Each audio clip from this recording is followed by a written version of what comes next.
बिस्मिल्लाहिर्रहमानिर्रहीम। Welcome to real estate and technology. आज का हमारा टॉपिक है कि हिबा या तमलीक बहक जायज़ वारसान जब ज़रई ज़मीन का ट्रांसफ़र होता है तो उस पर कितनी फ़ीस अदा की जाती है 2021 में। So let's go to the computer screen. जी 2021 में शरह टैक्स अराजी इंतकाल पर ये नोट फरमा लें कि ये अराजी हम लोग ज़रई ज़मीन जो है उसे डिस्कस कर रहे हैं। जी इसमें आज अब हमारा किस्म जो इंतकाल है वो है हिबा या तमलीक बहक जायज़ व आसान।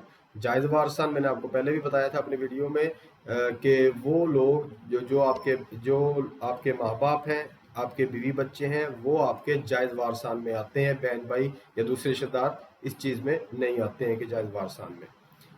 तो इसमें जो आपकी अगर आप तमलीक का इंतकाल अरादी रिकॉर्ड सेंटर से करवाएंगे या पटवारी से करवाएंगे तो उसके अंदर आपकी जो इंतकाल फीस है वो सिर्फ 500 रुपीज़ होगी। और अरादी रिकॉर्ड सेंटर पर कोई इसके अंदर ज़िला कौंसिल फीस शामिल नहीं है, ना ही किसी किस्म का FBR का टैक्स जो है वो शामिल है। और इसे पे कौन करेगा? जो वारिस होगा वो पे करेगा इस फीस को, 500 रुपीज़ को। और साथ में अरादी रिकॉर्ड सेंटर के 500 चार्जेस होंगे, ये भी बैंक में जमा होंगे और ये वाले भी बैंक में जमा होंगे। तो ये चाहे आपको पटवारी से करवाएं या अरादी रिकॉर्ड सेंटर पर, अगर अरादी रिकॉर्ड सेंटर से करवाएंगे तो आपके 500 इंतकाल की फ़ीस और 500 सर्विस चार्जेस इंक्लूडेड होंगे। ये किस्म इंतकाल है हिबा तमलीक बहक जायज़ वारसान।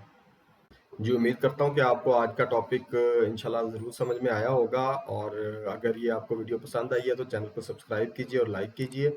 और अगर आपको जानना है कि अरादी रिकॉर्ड सेंटर के बारे में तफसीली मालूमात, उनकी सर्विसेज क्या हैं, उनके स्टाफ के बारे में मालूमात, तो यहाँ लिखे हुए आई बटन पे क्लिक कीजिए या फिर कमेंट्स डिस्क्रिप्शन में जाके मैंने अरादी रिकॉर्ड सेंटर की सर्विसेज के बारे में जो वीडियो अपलोड की है उसका भी लिंक प्रोवाइड कर दिया है।